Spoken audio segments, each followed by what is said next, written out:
punya hitungan bahwa setiap bulan ekspor batu bara itu kalau misalkan larangan ini diterapkan sebulan penuh ya, ini kan asumsi ya. Maksudnya kalau misalkan dari data historis itu rata-rata ekspor batu bara kita tuh 3 miliar USD per bulannya. Nah, sekitar 3 miliar USD ya per bulan. Nah, kalau misalkan larangannya penuh ya berarti kan kita kehilangan 3 miliar USD. Tapi karena kemarin kan sempat ada buka tutup, ya misalkan saja turun 25% gitu ya. Jadi akan turun 25% dari 3 miliar USD tadi gitu. Jadi akan mungkin sekitar 7,5-nya gitu ya kalau misalkan dia seperempat gitu ya. Jadi ada 7,5 gitu, 0,75 miliar USD kurang lebih ya. Jadi itu yang kira-kira mungkin akan hilang akibat dari pelarangan yang kemarin. Tapi memang begini, isu mengenai ekspor ini harus kita lihat secara holistik juga. Artinya betul kita kehilangan juga, tapi di sisi yang lain ada potensi dari pemadaman listrik domestik. Tentu itu juga salah satu hal yang penting untuk energy security. Jadi artinya kita kalau melihat sesuatu itu tidak bisa hanya dari satu side saja bahwa kita kehilangan pendapatan dari ekspor. Tapi di sisi yang lain ada hal lain yang harus kita jaga juga, yaitu security dari kebutuhan domestik, di mana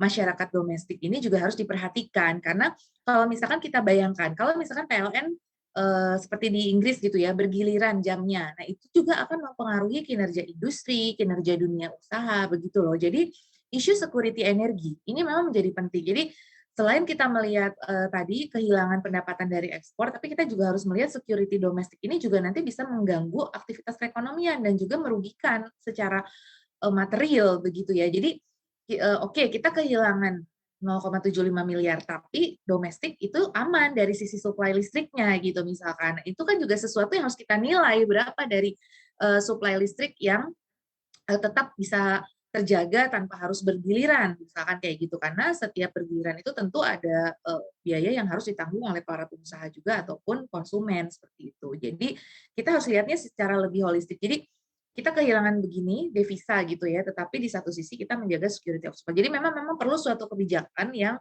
bagaimana menjaga dua sisi ini. Yang di kanan kita adalah external balance, yaitu dari sisi pendapatan devisa, yang di kiri kita adalah internal balance, salah satunya adalah security of supply gitu. Nah, itu yang memang menarik untuk kita diskusikan ya. Sama CPO juga demikian. Minyak goreng sekarang langka. Nah, kita bicara ekspor minyak goreng belakangan tuh melonjak banget, demand terhadap minyak goreng, minyak goreng kita CPO kita sangat tinggi. Akibatnya apa? Minyak goreng di dalam negeri langka. Sekarang kalau kita lihat harga minyak goreng juga menjadi sangat tinggi. Ini juga perhatian pemerintah juga. Nah, artinya memang kita selalu bicara sekarang di era sekarang ini adalah masalah trade off antara ekspor di satu sisi, tapi di sisi yang lain juga tadi kebutuhan domestik. Nah, itu bagaimana win-win solution di antara dua hal tadi seperti itu. Baik, kalau kita melihat batu bara pasokan untuk dalam negeri ini sudah aman juga untuk Tuh. PLN, artinya ini manufaktur juga mendapatkan lampu hijau begitu ya, dan kalau kita berkaca juga dari PMI ini juga sudah semakin membaik. Anda lihat seperti apa potensinya di 2022 ini? Ya, betul, industri manufaktur kita ini juga cukup mengembirakan ya kalau kita lihat dari PMI, baik yang dikeluarkan oleh IHS Markit ataupun dikeluarkan tadi oleh Bank Indonesia, sebenarnya semua menunjukkan pada tren yang membaik dibandingkan dengan kondisi PPKM. Jadi kalau kita lihat sejumlah industri-industri kita yang cukup champion ya, misalkan Mamin, kemudian logam dasar besi dan baja, kemudian tekstil dan alat kaki, serta alat angkut. Dan nanti ke depannya juga kita berharap dari sisi alat angkut ini adalah apa tuh namanya, mobil listrik ya, EV ya, apa, electric vehicle car, di mana ini yang akan menjadi tren apalagi Indonesia presidensi G20. Jadi saya rasa industri kita ini sangat cukup potensial ya, apalagi Indonesia akan menjadi ketua dalam presidensi G20.